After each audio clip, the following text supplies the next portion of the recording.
Rowan Atkinson is one of the very few people in the world who can leave an audience in tears of laughter without saying a word. But every great comedian is built on an astonishing level of depth and perfection. These are his greatest moments. I did a movie quite a while ago called Mr. Bean's Holiday. Oh, yes. In which Mr. Bean... You're so casual about that. I did a film called Mr. Bean's Wow. Well, does he look like an even bigger knob if he said, oh, well, of course you all know Mr. Bean's Holiday? You know, Yeah, exactly. so it's I'm trying to reduce my knob quotient. During an interview with Stephen Colbert, Rowan Atkinson once shared the fascinating story of how the character of Mr. Bean first came to life. I remember the night. It was a one-off. It was a one-night review, and I was asked if I wanted to do something, and I couldn't think of anything. And I'm not really a very diligent writer, so I thought I just stood in front of a mirror, to be honest, and I just started pulling faces, I mean, for want of a better term. And I just sort of, you know, was doing this... And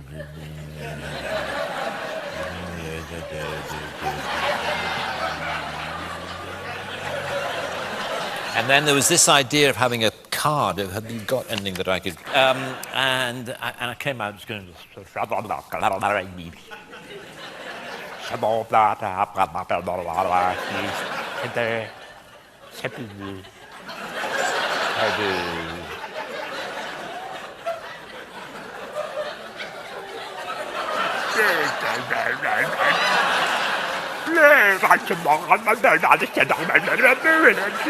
Anyway, it was something like that. I'm sure the first question that everybody would like to ask you is this. Funny name, Elton.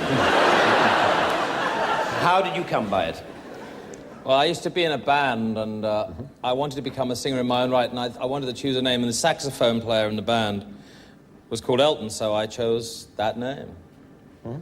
Did you ever consider John Elton?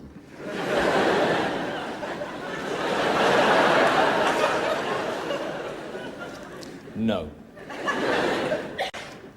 You didn't? Okay. Right, well, let's start with those early albums, then. One of which I believe was called simply Elton John.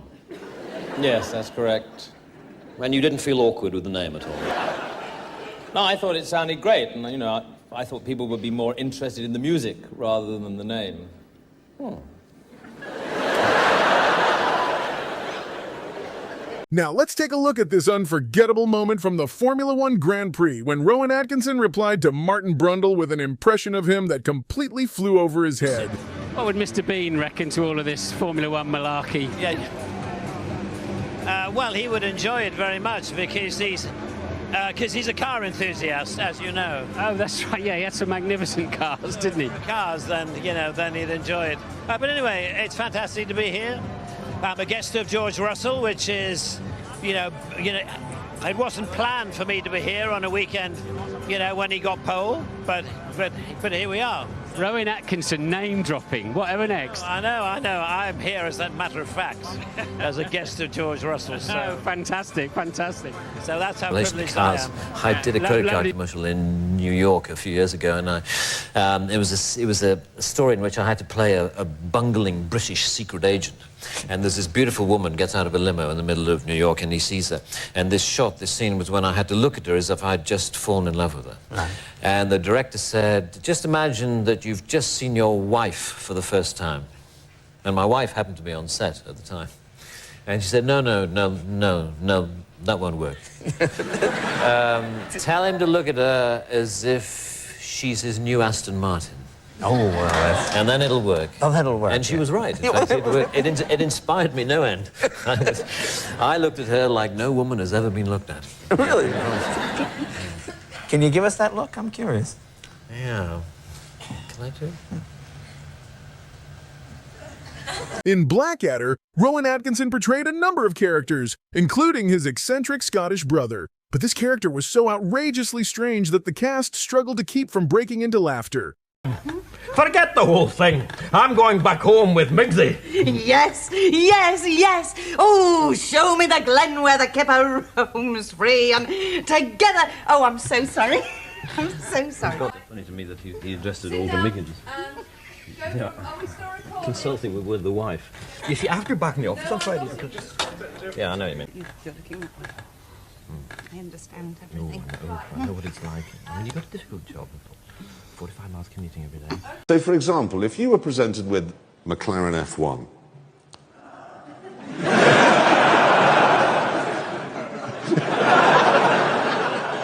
think of another one. Imperiousness one gets from a Range Rover. Ah, right, okay.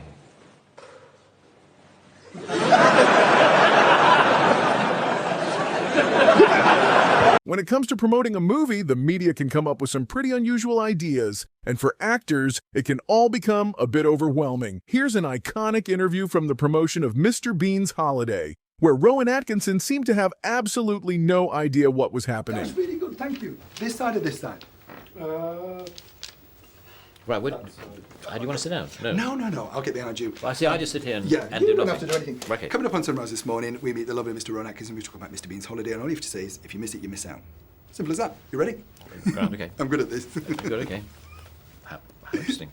Morning, Neil Sean here on Sunrise. A man who needs no introduction, Mr. Rowan Atkinson, and we talk about Mr. Bean's Holiday. Remember though, Rowan? Oh, sorry? If you miss it, you miss out.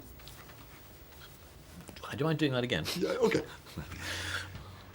Morning, Neil Sean here on Sunrise. This morning we meet Mr. Rowan Atkinson and we talk all about Mr. Bean's Holiday. Remember though, Rowan?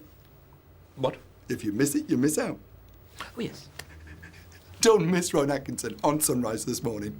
In the following clip, Rowan Atkinson discusses the inspiration behind Mr. Bean and explains why he believes the character became so incredibly successful. I was based actually on a visit, on a holiday in Venice that I had in 1985, quite a long time ago.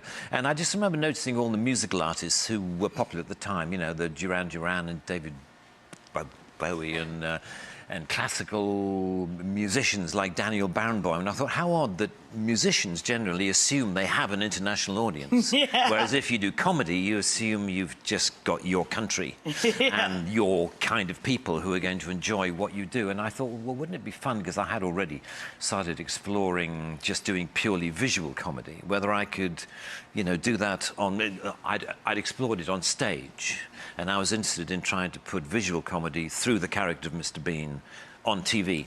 And so that's where it started. Well, the first ones we did were in 1988, 89, and then it sort of grew from there, and now we've got this... Weird, it's like it's got its own life.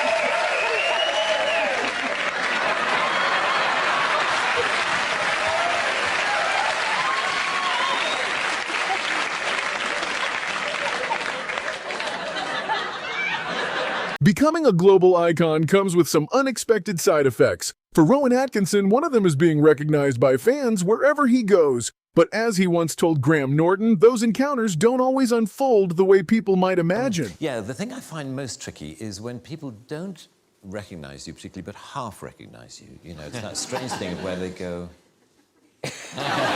The thing I find most tricky is when people don't, and they just look. You know, I'd rather just, you know, hold up a flag saying yes. A few years ago, there was, I was in a Land Rover parts department near Peterborough, the kind of place you find me on most Saturdays. And I could see this guy doing that. And he came up to me after a while and he said, "Excuse me, has anyone ever told you that you're the absolute spitting image of that Mr. Bean?" And I said, "Well, actually, I am the actor who plays Mr. Bean." And he said,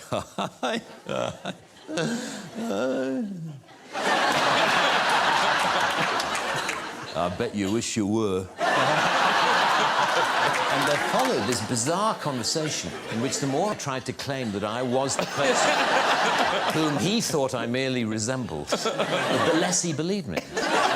So but what was funny was how close he thought I was to you know, he said, "The resemblance is uncanny."